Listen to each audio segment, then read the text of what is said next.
This is the story of Aaron Michael Calloway and his wife Lila Ann Calloway. They had built something that looked from the outside like a good life, a house with a vegetable garden neither of them tended anymore, two incomes that covered the mortgage, with enough left over for dinners they ate in silence, and a daughter named Maeve who was 7 and still believed her parents for the axis around which the world turned. The trouble with Aaron and Leela was not that they had stopped loving each other in any dramatic, declarative way. It was quieter than that, more like the slow draining of water from a basin with a hairline crack at the bottom, the kind you notice only when the basin is nearly empty. Aaron had spent 6 years being reliably present and quietly invisible, mistaking proximity for intimacy, and Leela had spent those same years waiting to feel something she couldn't name, and eventually stopped waiting. What unravels here is not a marriage destroyed by a single act of betrayal, but one that had been quietly, almost gently, dismantling itself for years, and the act of betrayal is merely the moment someone finally turned on the lights. The Tuesday Aaron received the text message, he had been standing in the kitchen making Maeve's lunch, peanut butter on whole wheat, the crusts cut off, because she was 7 and 7-year-olds had strong opinions about crusts. It was a November morning, gray and damp, the kind that settled into the joints. Leela had already left for work. He'd heard the door close at 7:42. The particular sound of it, not a slam, not a gentle click, just the functional sound of a person leaving. The text came from a number he didn't recognize. He almost deleted it without reading past the first line, the way he deleted anything that looked like spam. But something about the absence of a greeting, the plain declarative nature of it, made him read it twice. Room 14, Riverside Motel. Thursday night. Your wife. You deserve to know. He stood with the knife in one hand and the phone in the other. The bread was still open on the counter, the peanut butter jar uncapped. From the next room, Maeve was narrating something to herself in the low, serious voice she used when she was deep in a game. Aaron set the knife down. He put the phone face down beside the bread. He finished making the sandwich, cut it diagonally, and placed it in the small blue container Maeve preferred over the yellow one. Then he sat down at the kitchen table and did not move for a while. He and Leela had been married 9 years. They had met at a mutual friend's going-away party in their late 20s. She was laughing at something across the room when he first saw her, and he remembered thinking that she laughed the way some people cried, with her whole body, helplessly. He'd been drawn to that. He had spent years trying to make her laugh like that, and had grown, without quite acknowledging it, gradually less successful. The marriage had not become unhappy in any clean or identifiable moment. It had become something more like neutral, a frequency neither high nor low, humming steadily beneath the ordinary logistics of a shared life. He worked in urban planning for the county. She was a project manager for a mid-sized marketing firm, and was very good at it. Good in the particular way of someone who manages energy carefully, who saves their animation for where it counts. He knew, if he was honest with himself in the way he rarely permitted, that he had not been where it counted for some time. There was a man named Trent. Lila had mentioned him in the incidental, low-stakes way people mention colleagues. Trent thinks we should push the timeline. Trent got the Henderson account. Aaron had assembled a vague picture, younger, confident, the kind of easy social fluency Aaron had never possessed, and had long ago stopped resenting in other men. He had no particular suspicion about Trent. He simply filed the name with the rest of the ambient information about Lila's life that he received secondhand, the way you receive news from a country you once lived in. He picked up his phone again. He looked at the number, searched it, nothing. He looked at the text again.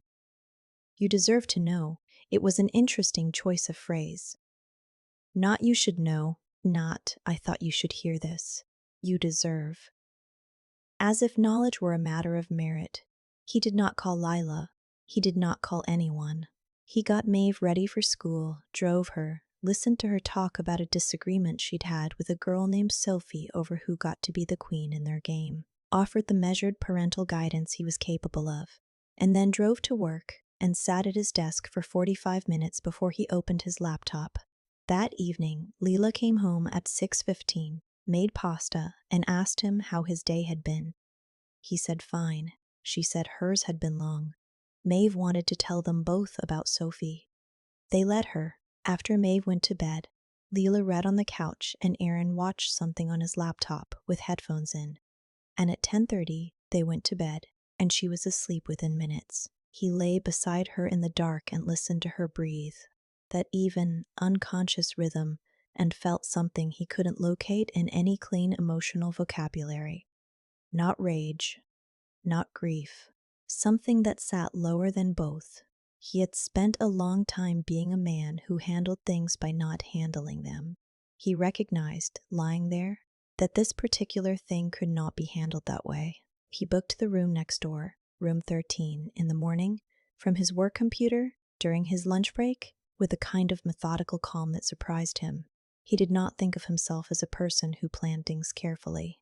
He was good at his job because urban planning required a tolerance for systems and a patience with slow outcomes. But in his personal life, he had always been more reactive than strategic, more accommodating than decisive. So the deliberateness of what he was doing, booking a room, waiting, saying nothing, felt strange to inhabit. Like wearing someone else's coat, the days between Tuesday and Thursday passed in a specific kind of slow. He watched Lila in the mornings with the attention of someone memorizing a room they're about to leave. The way she held her coffee cup with both hands. The small frown she wore while scrolling through her phone at breakfast. Not unhappy exactly, just absent. The way she said goodbye to Maeve. Always warmer than her goodbye to him. Always with a particular tenderness she didn't seem to know how to extend toward adults. He had loved her very much. He needed to remember that. Not as an accusation, not as a prelude to absolution, just as a fact that belonged to him, the same way the years belonged to him, the same way Maeve belonged to both of them. On Wednesday night, they had a conversation over dinner that he would return to many times afterward. "You seem somewhere else," Leela said. She was eating the way she ate when she was tired, without much interest, fork moving on autopilot. "Work stuff," he said. "The Millbrook development?" "Partly." She nodded, accepting that the way she had learned to accept his abbreviated answers. Not with suspicion, not with particular curiosity, just with the pragmatic acceptance of someone who has stopped pushing at doors that don't open easily. "Trent thinks we might have to restructure the whole spring campaign," she said after a pause, "which means about 3 weeks of rebuilding what we've already done. That's frustrating." "It is what it is."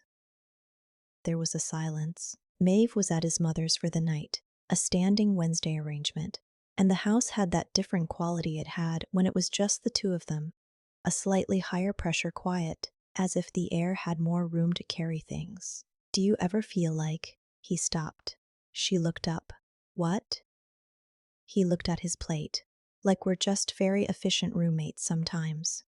The pause before she answered was a fraction too long. "I think every couple goes through periods like that," she said. Her voice was measured, careful in a way that could have been kindness or could have been something else. "Sure," he said. She looked at him for a moment with an expression he recognized but had never been able to name, part assessment, part something softer, something that might, in another version of this conversation, have opened into honesty. Then she picked up her fork again.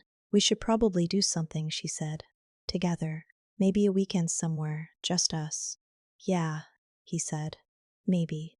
He looked at her across the table, at the way the kitchen light caught the side of her face, at the particular way she carried exhaustion, which was differently from how she carried happiness, which was differently from how she used to carry him.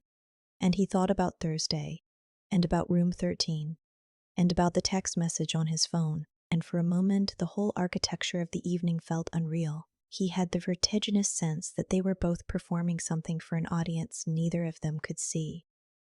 "I don't know," he said quietly. Not quite to her, almost to himself. "Maybe someone's watching. Maybe someone out there gets it." He looked up briefly at nothing in particular, the wall, the middle distance, with an expression that wasn't quite sane and wasn't quite joking. "Like this story or subscribe or something." Leela set her fork down slowly. "What?" He blinked. Came back. "Nothing. Sorry. I'm tired." She looked at him for a moment with a particular expression reserved for things she had decided not to pursue. "Okay," she said.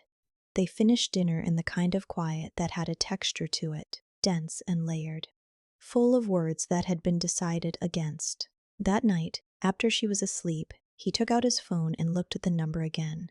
He had composed a response several times and deleted it. Instead, he did something else.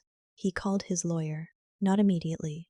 Not that night, but the next morning early, before Lila woke up, standing in the backyard in his coat, watching the last of the November leaves lift and resettle. He didn't say much.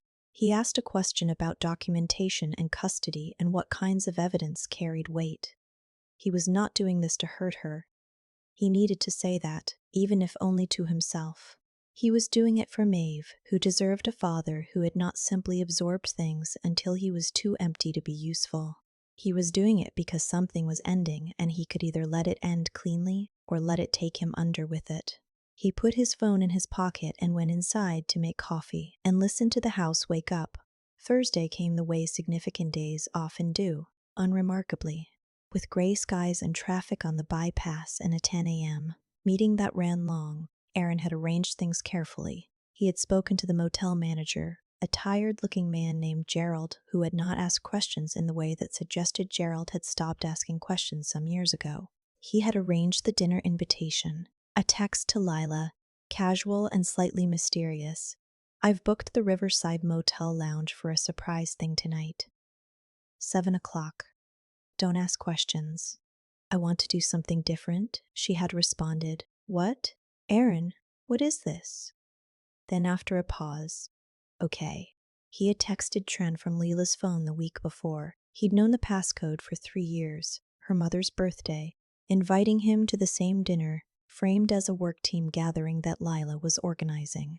He had felt no particular satisfaction in the logistics, just the focused, slightly hollow efficiency of someone building something they would rather not have to build. He checked into room 13 at 4 o'clock.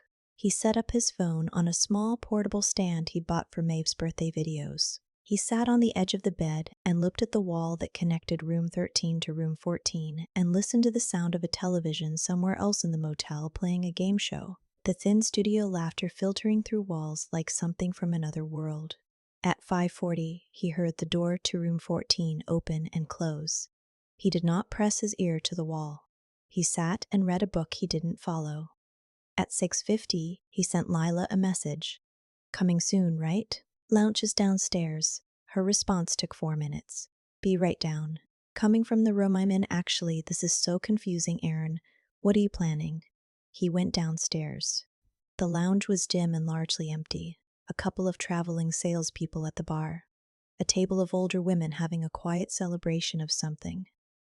Aaron had reserved the corner table. When Leela came down the stairs and saw him, something moved across her face in sequence. Surprise, pleasure, a fraction of relief, and then, almost immediately, a different kind of calculation. She had changed her clothes. He noticed that. She had been wearing a blue blouse that morning. She was wearing a different blouse now, a soft burgundy one, he recognized but hadn't seen in months. Her hair was down. She looked, he thought, very beautiful. He had not been the cause of that. She kissed him on the cheek. "You're being very strange," she said. "I like it." "Sit down," he said. "There's one more person coming." The particular quality of stillness that came over her was something he would remember. Not panic, not guilt exactly, but the stillness of a person who has learned to respond to the unexpected by going very quiet internally while their face does something else, something composed. "Who?" she said. "Someone from your office," he said. "I wanted to do something for both of you. You've mentioned how much pressure the spring campaign has been." He watched her. "You mentioned Trent," he said. "I thought it would be a nice gesture." The word Trent produced almost nothing visible. That in itself told him something. A name that caused nothing was a name that had been carefully managed. Trent arrived at 7:15, and the reading of his face when he entered the lounge and found Aaron sitting there was a different kind of text. Quick, revising itself, landing on something that tried to be casual warmth. He was younger than Aaron had pictured, which he had known intellectually, but which landed differently in person. Not dramatically younger, early 30s, maybe. Taller. The kind of easy physical confidence that Aaron had once decided he didn't envy and now acknowledged, quietly, that he did. Aaron, Trent said and shook his hand with the practiced warmth of someone who had done difficult social situations before. Trent, Aaron said. Thanks for coming. They sat. Aaron ordered wine. He had decided before any of this that there would be no confrontation, no revelation, no scene. He was not interested in scenes. He was interested in documentation, in the small observable truths that accumulate into evidence.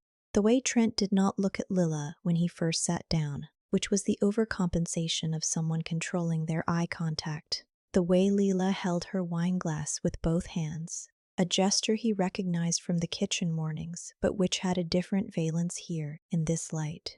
The way neither of them had to ask what the other was drinking. He let the evening proceed. He was measured and pleasant and asked Trent questions about the campaign with what must have seemed like genuine interest. Trent answered carefully and eventually seemed to relax, and then seemed to wish he hadn't. Lila grew quieter as the dinner progressed. Aaron did not look at her more than necessary. At one point she excused herself. When she came back, she touched his shoulder briefly as she sat down, and the touch was the touch of someone who doesn't know what else to do. After Trent left, earlier than a normal dinner would have ended, and with the careful casualness of someone who knows he is watched, Lila sat across from Aaron in the dim lounge with the remains of the dinner between them. "Why did you do this?" she said. Her voice was low. "I told you," he said. "I thought it would be a nice gesture." She looked at him.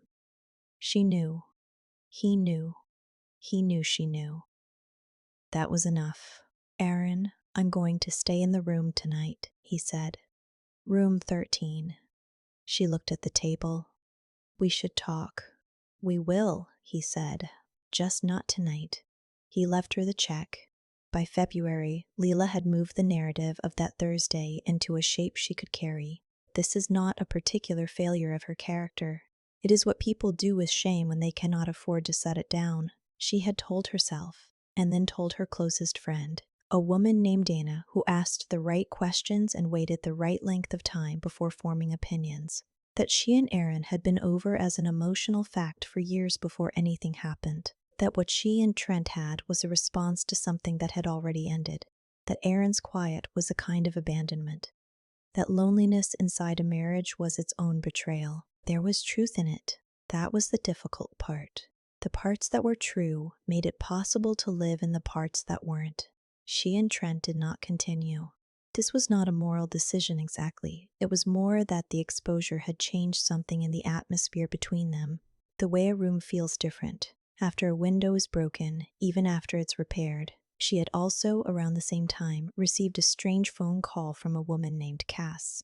The call was brief and composed and delivered in the tone of someone who had rehearsed. Cass explained that she had sent the text, that she had been with Trent for 2 years before Lila, that there had been another woman before that. She didn't say it with anger. She said it as information. The steadiness of Cass's voice was harder to sit with than anger would have been. Lila did not share this call with anyone. She requested couples therapy in March. Aaron agreed to 3 sessions and then did not agree to more. He was not cruel about it. He attended with the careful, present attentiveness he brought to things that required him to be measured, and he said true things in a voice that contained almost no feeling. And the therapist, a patient woman named Dr. Renata Walsh, said that Aaron seemed to be grieving. Aaron had not disagreed. Maeve stayed with Aaron's mother on Tuesday and Thursday nights by February, an arrangement that had begun as temporary and was becoming something else. Aaron had documented this too, not obsessively, just with the awareness of a person who understands that things must be able to be demonstrated later. He had not yet filed anything. He was not sure he would. He was, he realized, in the uncertain territory of someone who has decided that a thing is over but has not yet gathered the energy to formally end it, partly because of Maeve, partly because of something more complicated than Maeve, something that had to do with the fact that endings required acknowledging that what was ending had existed, had meant something, had been, once, good.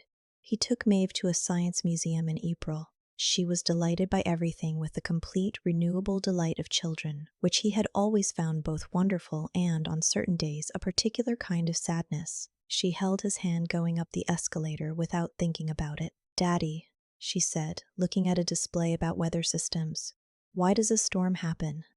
"Because warm air and cold air meet," he said, "and they can't figure out how to be next to each other." She considered this with the seriousness she applied to most things. "And then what?"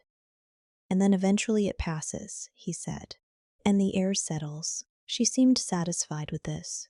She moved on to the next display. He stood there for a moment, alone with a diagram of the storm system, and permitted himself, briefly, to feel what he had been managing for months.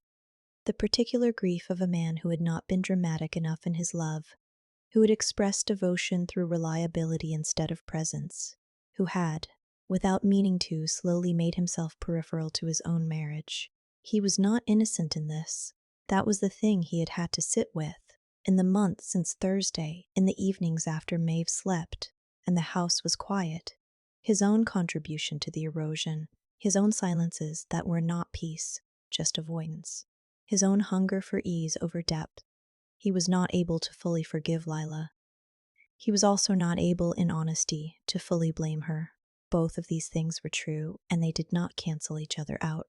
They signed a separation agreement in October, a year after the Tuesday with the text message. Aaron had, in the end, used the documentation, not publicly, not vindictively, but in the particular legal way that produced the custody arrangement he'd wanted, the one that put Maeve with him the majority of the time.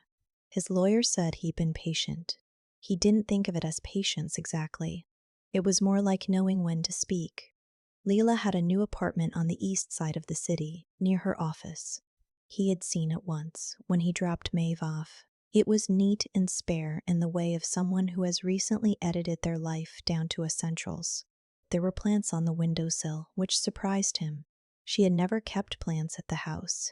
He had thought, standing in the doorway, that people discovered themselves in losses that he supposed they'd half wanted all along. The last real conversation they had was not the signing. It was a few days before that, on a Sunday afternoon in the old house, which was still, technically, both of theirs, though it felt like his in the way that a body feels like yours, when you're the one still living in it. He had asked her to come by to get the last of her things, and she had come with a cardboard box and moved through the rooms with the quiet efficiency of someone trying to take up as little space as possible. He made coffee without asking. She accepted it without commenting on the gesture. They stood on opposite sides of the kitchen island, and the afternoon light came in from the garden in the particular way it came in on clear October days. Flat and honest, the kind of light that had no warmth in it but was very good at illuminating surfaces. "How is she?" Leela asked. She meant Maeve. "She's okay," he said. "She's been asking questions." "What kind?" "About whether people stop loving each other, whether it's a choice or it just happens." Lila looked at her coffee. "What did you tell her?" "I told her it wasn't simple," he said. "I told her that sometimes people love each other and still can't figure out how to be with each other." A silence. "That's a good answer," she said. "I thought so." She picked up the cardboard box. She had not taken much. He noticed that. She had left things he would have expected her to want. A lamp she'd picked out, a set of dishes, some books she'd read twice. He didn't know if this was indifference or a kind of penance, or simply the pragmatics of a smaller space. He had stopped being able to read her in the way he once could, and he wasn't sure if he'd ever been as accurate as he'd believed. "I am sorry," she said. She said it simply, without the architecture of justification she might have built around it 6 months ago. Just the bare statement. He nodded. "I know," he said. "Not it's okay. Not I forgive you." Just the acknowledgement that the thing was real and had been received. She moved toward the door. At the threshold of the kitchen, she stopped. "Do you think we could have?" She didn't finish. He thought about it. He considered giving her the kindness of no, of a clean line of causality that placed the failure in a single decision. He thought about the Wednesday dinners, the headphones, the efficient roommate quiet. The peanut butter sandwich with the crusts cut off, made with care for his daughter, while his marriage stood in the kitchen with him, and he didn't see it. I think we were both somewhere else for a long time, he said. And then we were surprised that we ended up apart. She held that for a moment. He watched something move through her face. Not quite grief, not quite relief. Something that was both and therefore neither. Yeah, she said. I think so too. She left. He listened to the door. Not a slam, not a gentle click. Just the functional sound of a person leaving. The same sound it had always made. And now it was the last time it would make it. He stood in the kitchen for a while. The coffee was still warm. The light moved across the floor the way light moves. Indifferent. Continuous. Unaware of the rooms it passes through. He thought about Maeve, who would be home from school in an hour.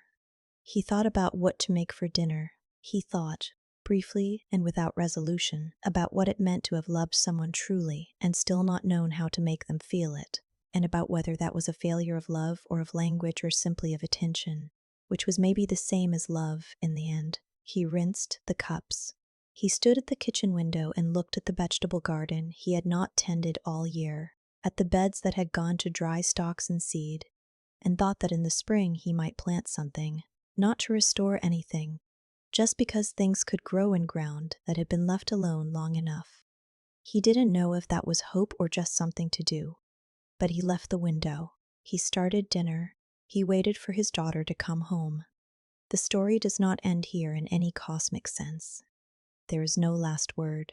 There is only the particular way a house sounds in the afternoon when one person is in it, and the specific quality of a man's attention when he is finally, and too late and perhaps not too late, learning to be present.